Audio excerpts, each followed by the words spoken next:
Focusing, of course, on his economic vision and economic plans for the country. Well, James Mnyupe serves as the Presidential Advisor for Economic Affairs, as well as the government's Green Hydrogen Commissioner. He now joins me with more on some of the, not only the projects that the President has been working on generally, but just the overall philosophical posturing and understanding around what economics plays within the development state, and of course his outlook for the vision, the economic vision for the country. To just unpack that for us, of course, alongside some of the projects that the President's tenure was, of course, preoccupied with. Very good morning to you, James, and thank you so much for making time out to join us. Yeah, Ricardo, thank you so much for having me. It's always a pleasure. Well, of course, we know in terms of economic development, it is something that has always been on the forefront for the President. We see by his actions, I think in 1992, one of the most boldest steps right after independence to go and present, for example, to a Chamber of Commerce in Britain, being introduced by their then Prime Minister to a business audience, of course, marketing Namibia's readiness for foreign direct investment. We've seen, of course, some highlights, the likes of Professor Joseph Stiglitz and others also coming to the country to share economic policy, economic theory, again highlighting that sort of consultative and internationalist outlook in terms of development. But let's take a step back as somebody that has worked very closely with him and reflect a little bit on sort of like the philosophical posturing, his outlook around economics within a development state. Sure. And, obviously I really joined, his office in earnest just in 2020. So it's very useful to realize that a lot of people have worked with him on this issue long before I came along. But by the time I got there, what was very clear was at his heart, he was a Pan-Africanist. So everything that we were suggesting, there were lots of conversations of how does this impact the region, not just SADC, but the whole AU. And so, for example, a lot of the work we've done, even in HPP2, would always be done within the framework of a Vision 2030 that actually had some specific goals that we should go into, within our chat.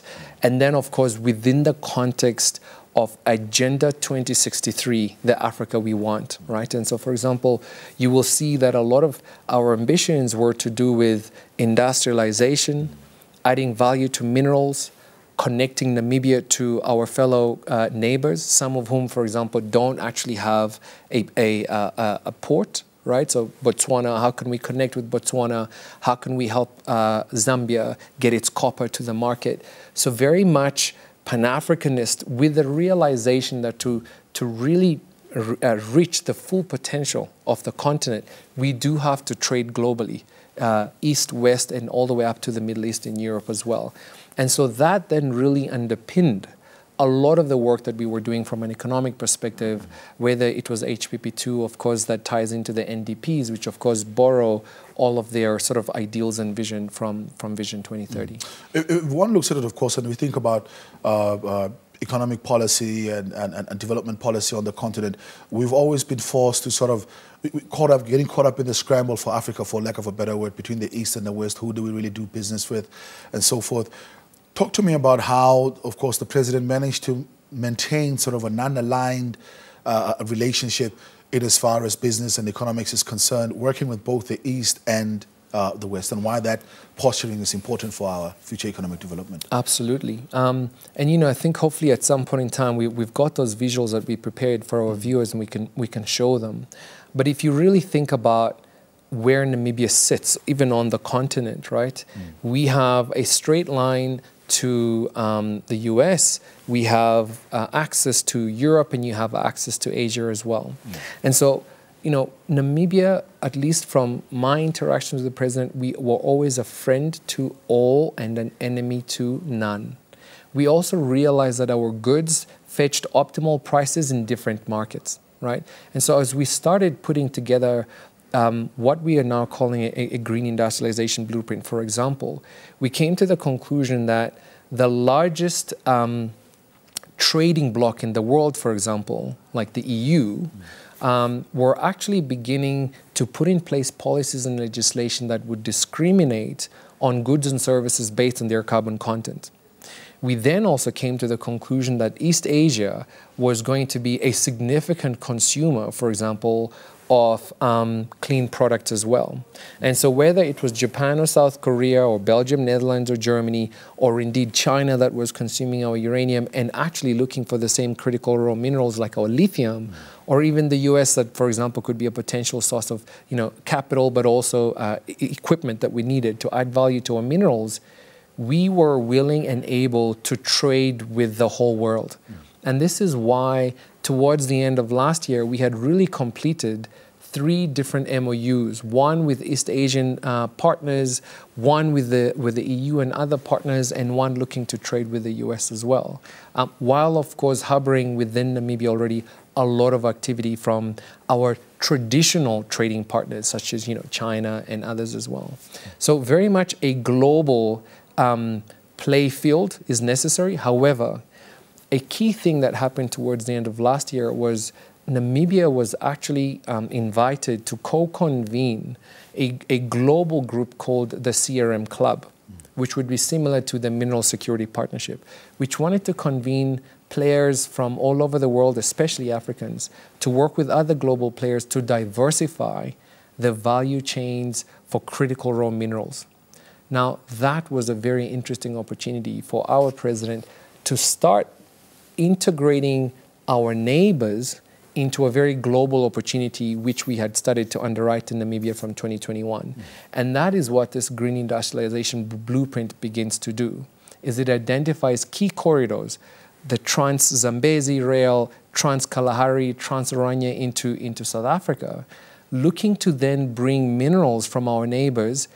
As we give them clean energy, they can use that energy to valorize those minerals, add value. So instead of Zambia and DRC exporting cobalt, they could actually export battery precursors.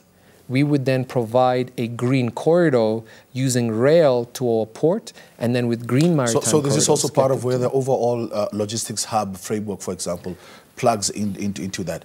But I want to take it a step back quickly and to look at Vision 2030 as sort of the precursor for even this green industrialization strategy, that, for lack of a better word. Let's look at Vision 2030 and perhaps also just highlight some of the important aspects of this vision. Absolutely. So, Vision 2030, and we've sort of really gone into the detail of Vision 2030 and took out key numbers. If you look at where our leaders had hoped we would be by 2030, they wanted 90%, and there it is for our viewers, they wanted 90% of our economic output to come from the secondary and the tertiary sectors. Today, 20% of our economic output comes from the primary, and our secondary only contributes 15%, Ricardo.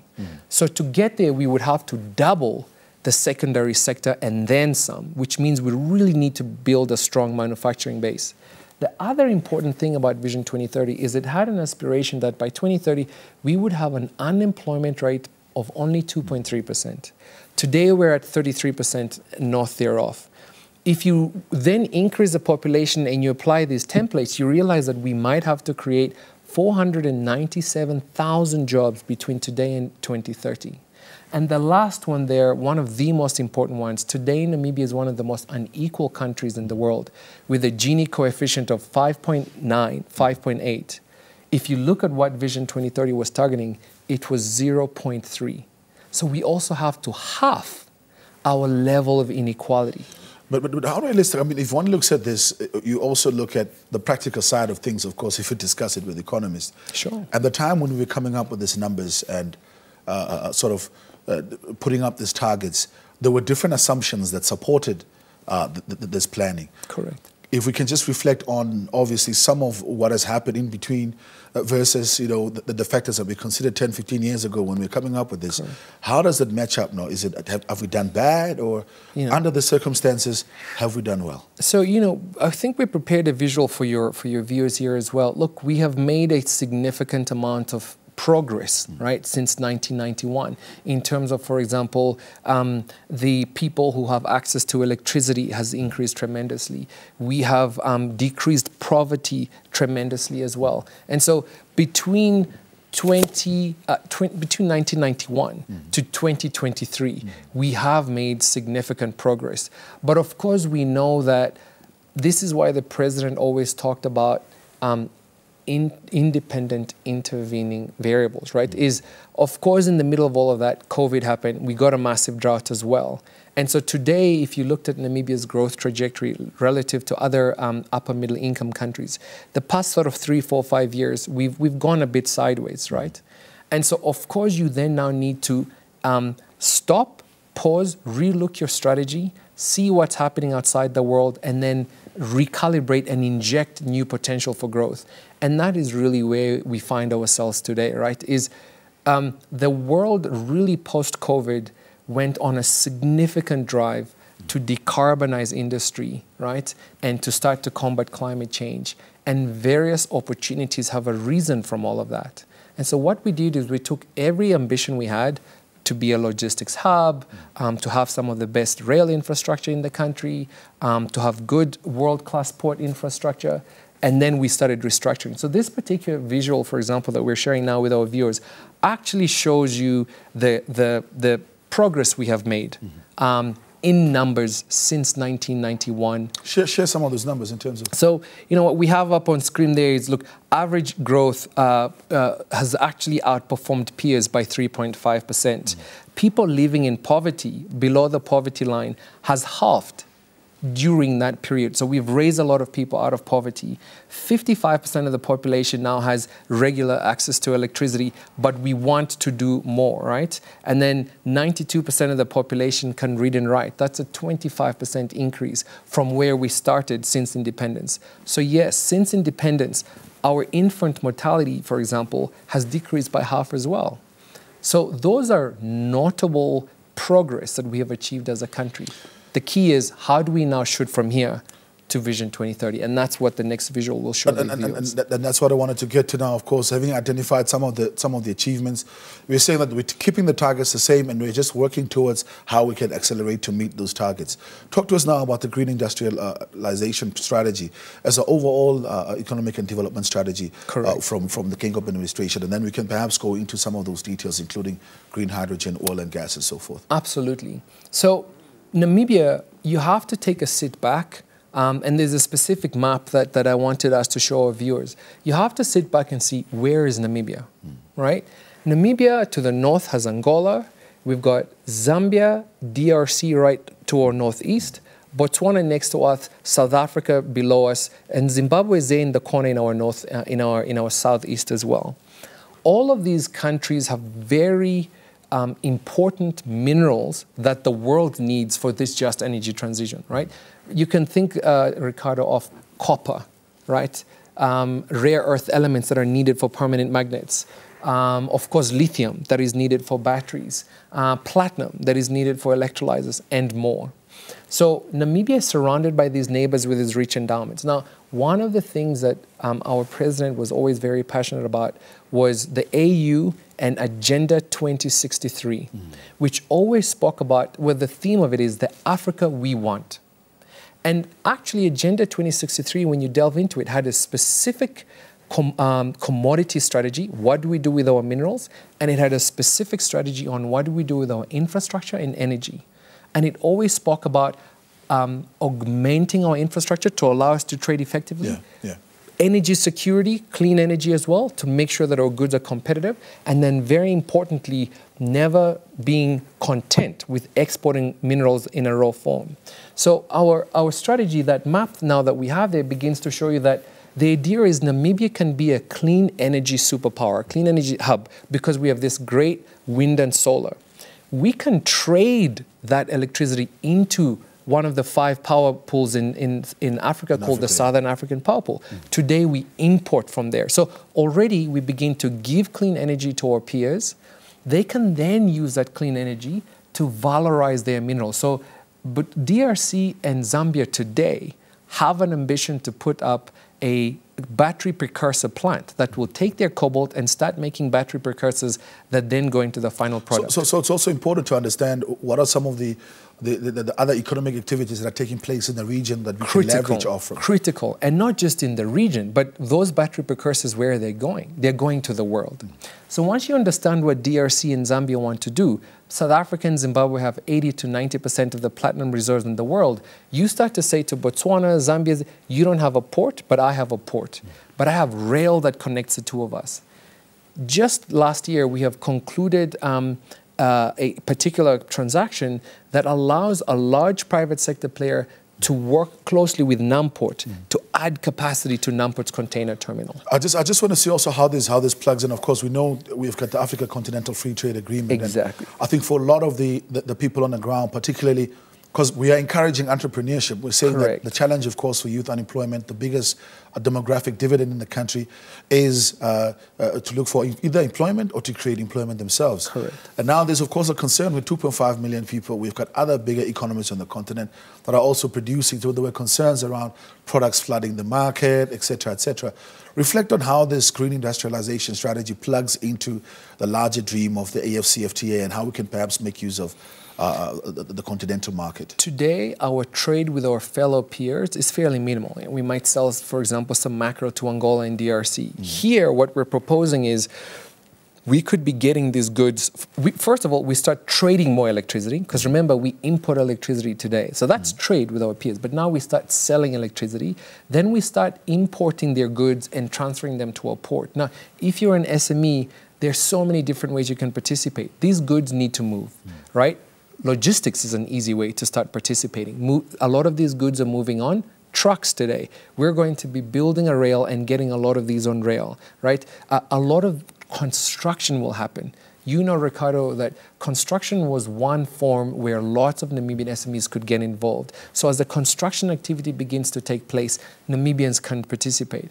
Importantly, though, was to understand what goods are we selling, to what global market, and why. So once we understood that the world, so Europe, for example, has a tax called the Carbon Border Adjustment Mechanism. Very critical for us Namibians to study and understand it.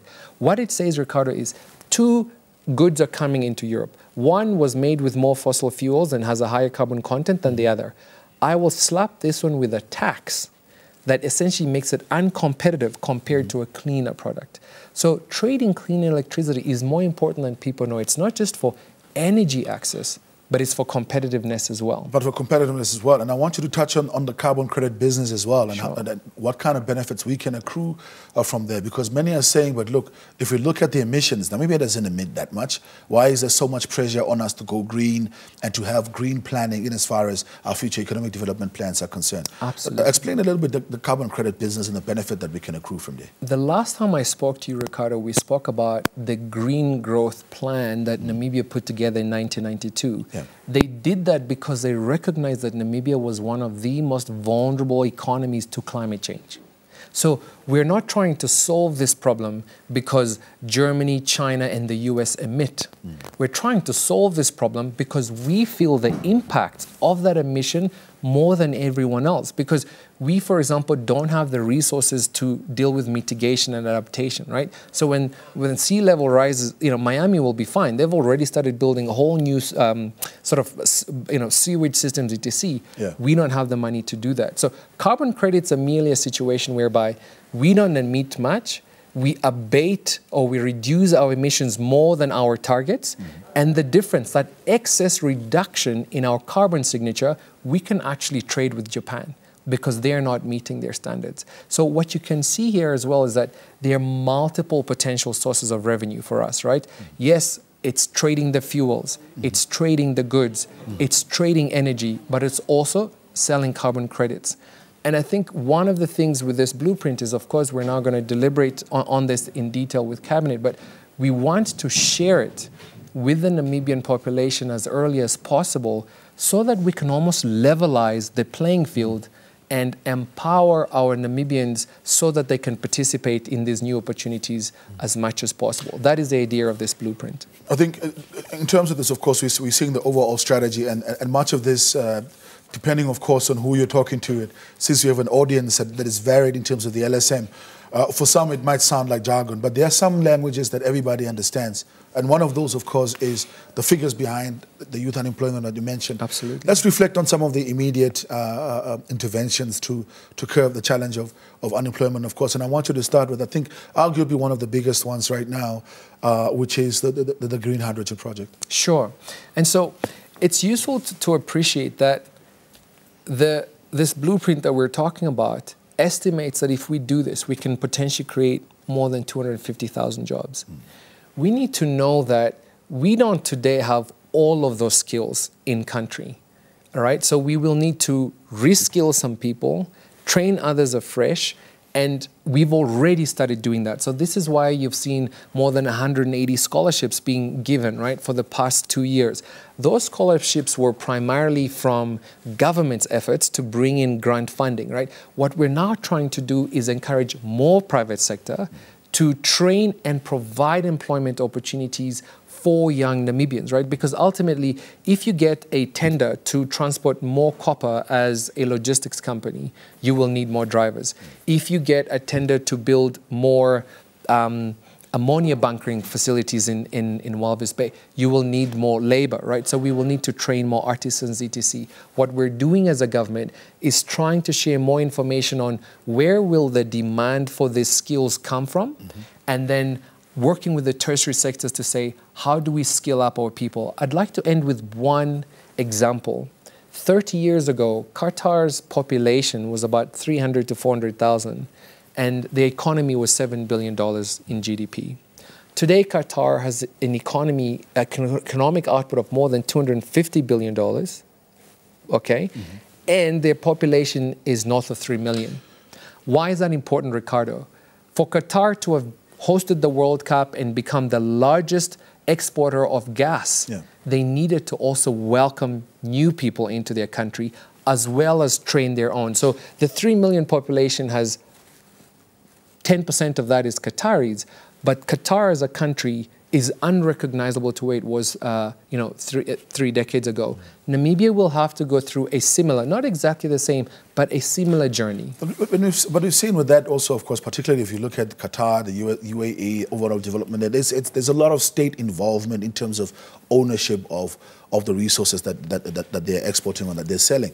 So talk to us a little bit about that as well, in terms of this new drive that we've seen, where Damcor, for example, has started participating midstream and downstream as well, assisting with establishment of service stations, etc.